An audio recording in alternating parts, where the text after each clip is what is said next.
अस्सलामुअलैकुम दोस्तों, क्या हाल है। मैं प्रोफेसर खिदर अब्बास आपकी खिदमत में काफ़ी दिनों के बाद हाजिर हुआ हूँ।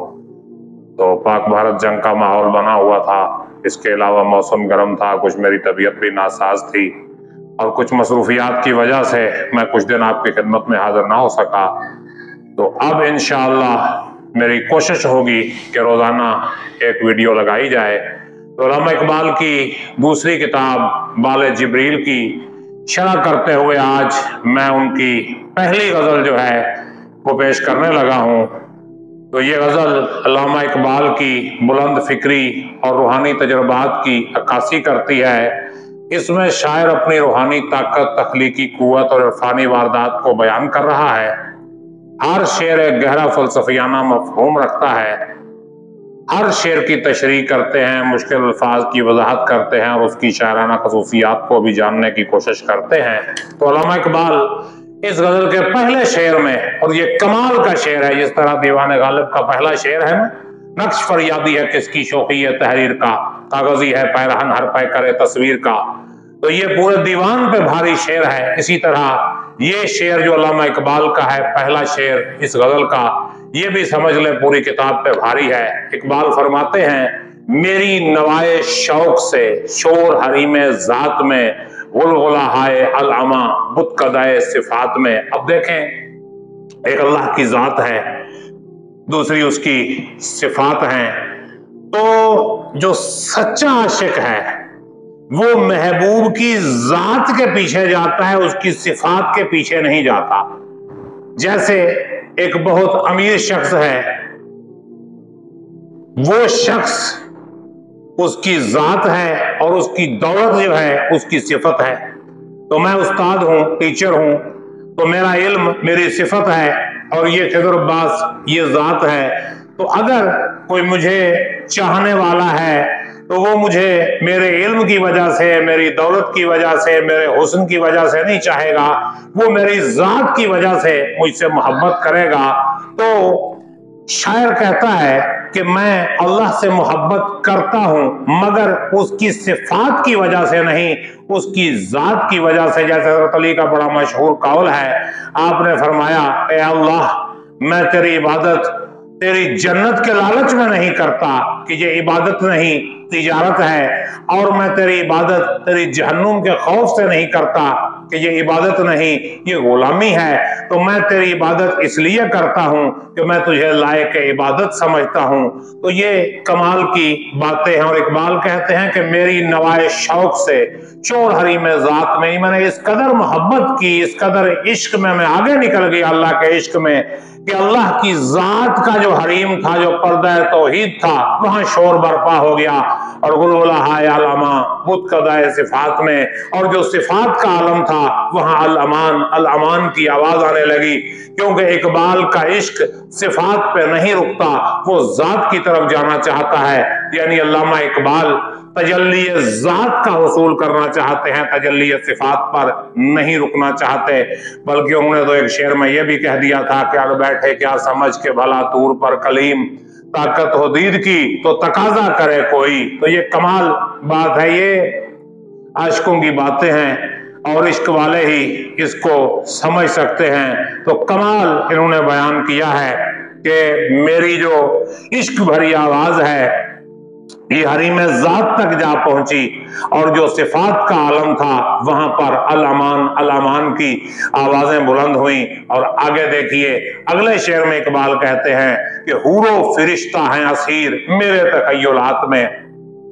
यानी हूर और फरिश्ता ये मेरे ख्यालों में असीर हैं। मैंने अपने ख्यालों में हूरों और फरिश्तों को असीर कर रखा है, और मेरी निगाह से खलल तेरी तजल्लियात में। अगर अल्लाह मेरी निगाह इतनी तेज है कि तेरी तजल्लियात में उससे खलल पड़ रहा है, यानी कायनात के निजाम में, उसकी तरतीब में, उसकी रूहानियत में हलचल पैदा हो गई है। यानी जो कोई आशिक सादिक है, जब वो इश्क सादिक लेके आगे बढ़ता है तो फिर ये कायनात اور اس کی جو چیزیں ہیں اس کی غلامی میں آ جاتی ہیں، اس کے اختیار میں آ جاتی ہیں، پھر یہ کائنات کچھ نہیں رہتی۔ جیسا اللہ نے قرآن مجید میں فرمایا کہ الم تروا ان اللہ سخر لکم ما فی السماوات و ما فی الارض واسبغ علیکم نعمتہ ظاہرۃ و باطنہ، کیا تم نے نہیں دیکھا کہ اللہ نے اس زمین و آسمان میں جو کچھ ہے وہ تمہارے لیے مسخر کر دیا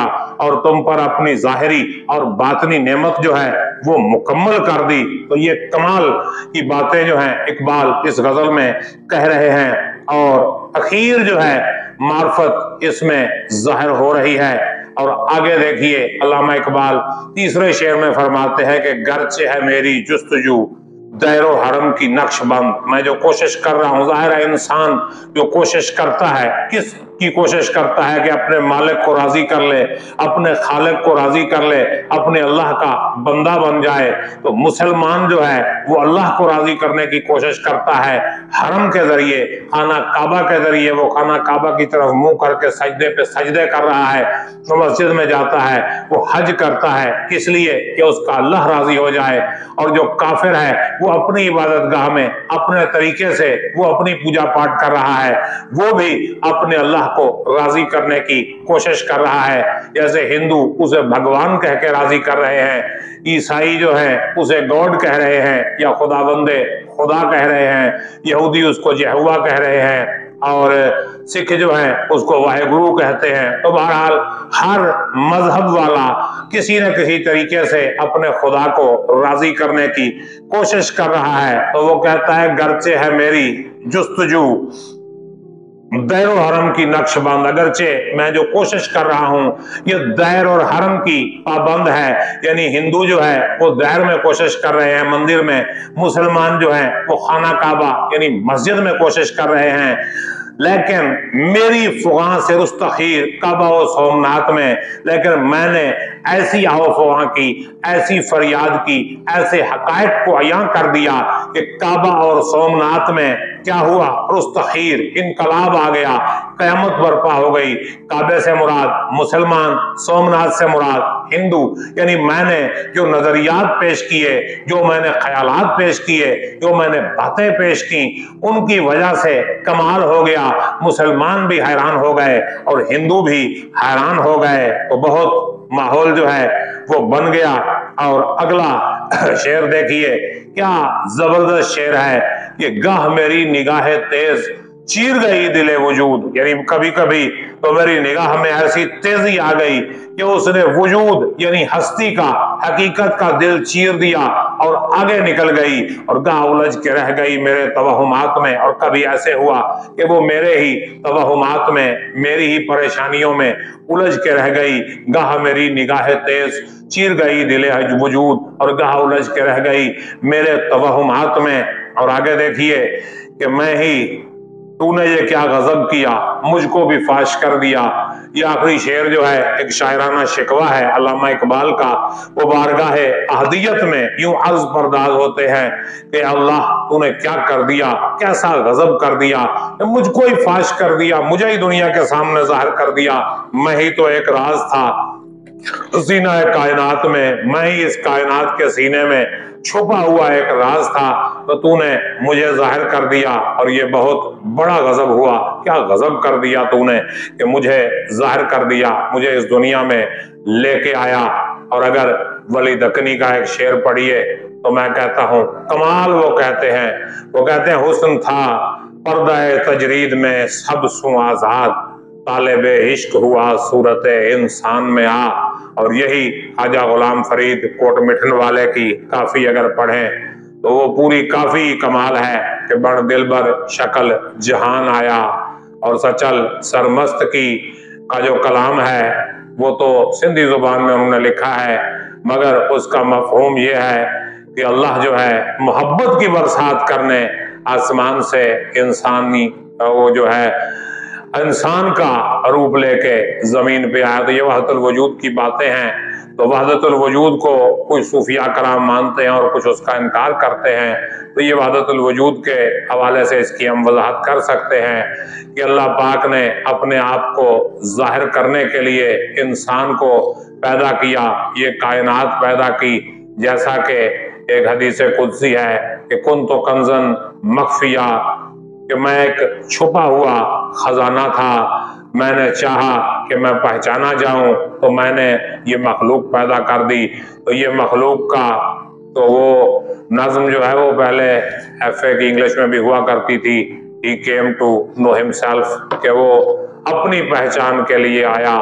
तो ये इंसान जो है इस कायनात का बहुत बड़ा राज था और अल्लाह ने इस राज को भी फाश कर दिया। उम्मीद करता हूँ कि ये गज़ल और उसकी तशरीह आपको पसंद आई होगी। अगर कोई सवाल हो तो कमेंट कीजिए, वीडियो को लाइक कीजिए, शेयर कीजिए और चैनल को सब्सक्राइब भी कीजिए। मुझे इजाज़त दीजिए, अपना ख्याल रखिएगा। अल्लाह हाफ़िज़।